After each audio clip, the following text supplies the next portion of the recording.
Good morning, everybody. I feel like we got to meet next year in Sri Lanka. Everybody should go there. That sounds all right.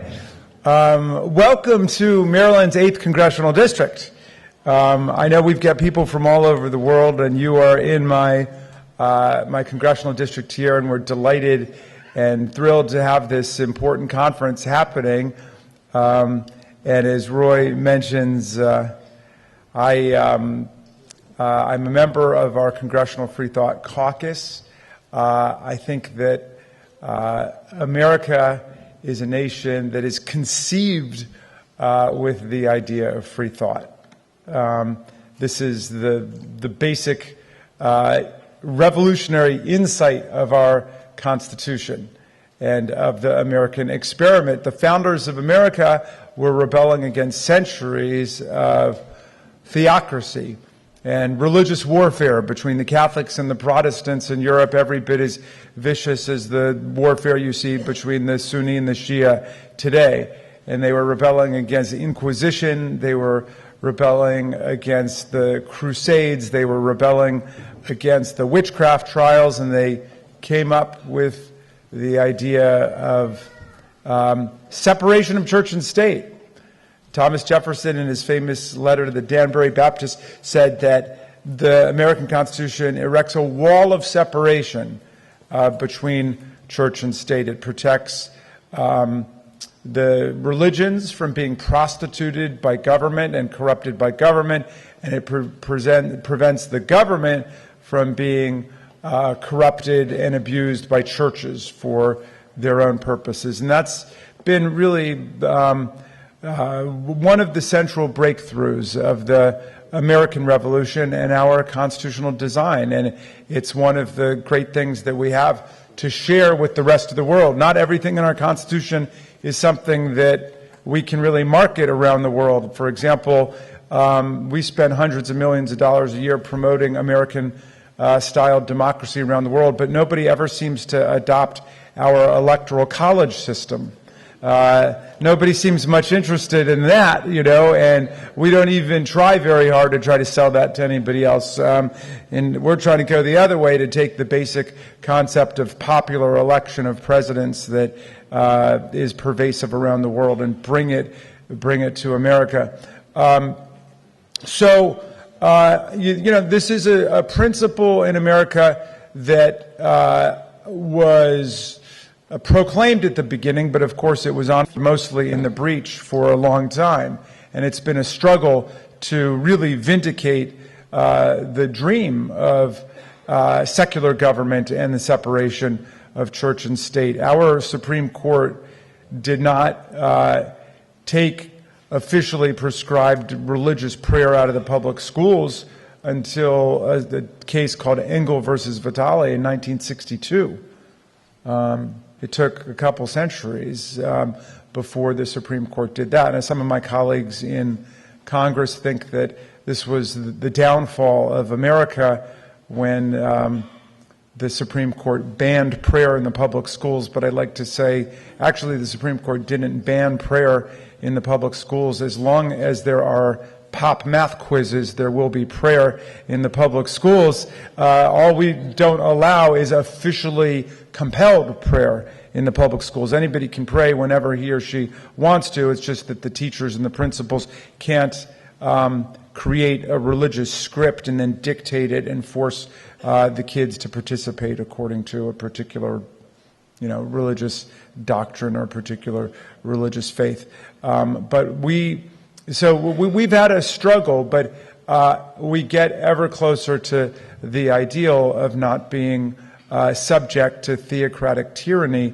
in public institutions and public places. And what that means is that we have the possibility, not the guarantee, but the possibility that science and reason will govern in public places. That was the dream of the Enlightenment founders of our Constitution, like Thomas Jefferson, who created one of our great universities, the University of Virginia, and insisted there at that public university that there be no divinity school, that there be no training of ministers because he wanted it to be a university devoted to reason, and that was the basic concept, that universities have to be based on empirical research and reason and science. Today in America, science is under tremendous attack.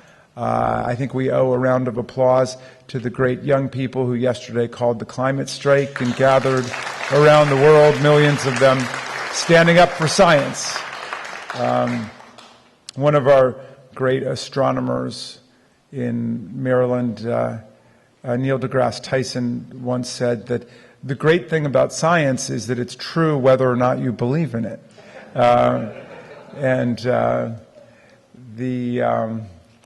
It reminds me of a story that the great 20th century physicist Niels Bohr is the subject of, and the story goes he had some people over at his house for dinner, and they were leaving, and one of his guests, a woman, said to him, Niels, I'm looking at the door, you've got a horseshoe above your door. And she said, here you are, one of the great physicists of our time, and you've got a horseshoe above your door. You never really struck me as the superstitious type. And Bohr said to her, oh, no, I'm not superstitious. They say it works whether or not you believe in it. So I always enjoyed that one too. But anyway, we are in a titanic, momentous struggle about science and whether we're going to place it first, because the denial of science and the commercially driven suppression of climate science and the attempt to stifle the voice of government scientists and public researchers and weather researchers and so on is a clear and present threat to the survival of our species. And we are trying to combat all of the propaganda that comes from the highest offices in the land. In America right now, President Trump tweeted out that climate change is a hoax perpetrated on the Americans by the Chinese. And I tweeted back at him, no, Donald Trump is a hoax perpetrated on the Americans by the Russians. Anyway, I want to just commend the forces of secularism and humanism and for your participation in this conference and self-respect. The separation of church and state, the commitment to science and to secular reason in public places is all about self-respect. It's not allowing ourselves to be cowed and intimidated and controlled by other people's orthodoxies and ideologies, and not bowing down to false idols in public places, false idols of other people's ideological or theocratic commitments. And so democracy is this system that tries to uphold the integrity of each person, and it tries to uphold the idea that we are not perfect as a species, we're not perfect as nations or communities, but we can struggle to be better, and we can struggle all the time to address the problems of our time. So I'll leave you with the thoughts of two great Americans, one of them a Marylander, Frederick Douglass, who was born a slave about an hour away from here at the Wye River in Maryland. He escaped from slavery and became one of the great leaders before the Civil War of the abolitionist movement, and through the Civil War and afterwards in the struggle for freedom and equal rights for African Americans. And Douglass wrote an essay in which he said, if there's no struggle, there's no progress. The struggle may be moral, it may be material, it may be moral and material, but there must be struggle. Power concedes nothing without a demand. It never has, and it never will. So, a message to you from the 19th century, and then I'll go back even further to quote the great globe-trotting, revolutionary, democratic patriot Thomas Paine, who came over to help us in our revolution against the UK and the Crown and against monarchy. And it was 1776. He wrote a pamphlet called The Crisis. It was a tough time. A lot of people didn't know whether or not democracy could actually work and emerge against systems of monarchy and theocracy and kleptocracy. And he wrote this pamphlet to encourage and cheer the democratic forces in America, and I'm going to update the language just so it doesn't offend modern sensibilities, but he said, "These are the times that try men and women's souls. These are the times that try men and women's souls.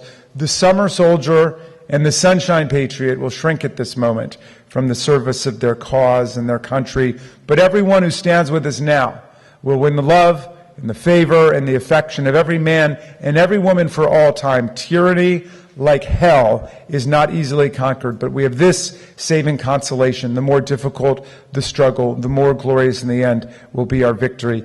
That victory will be ours." Thank you, humanists, for coming to fight for justice and for democracy around the world.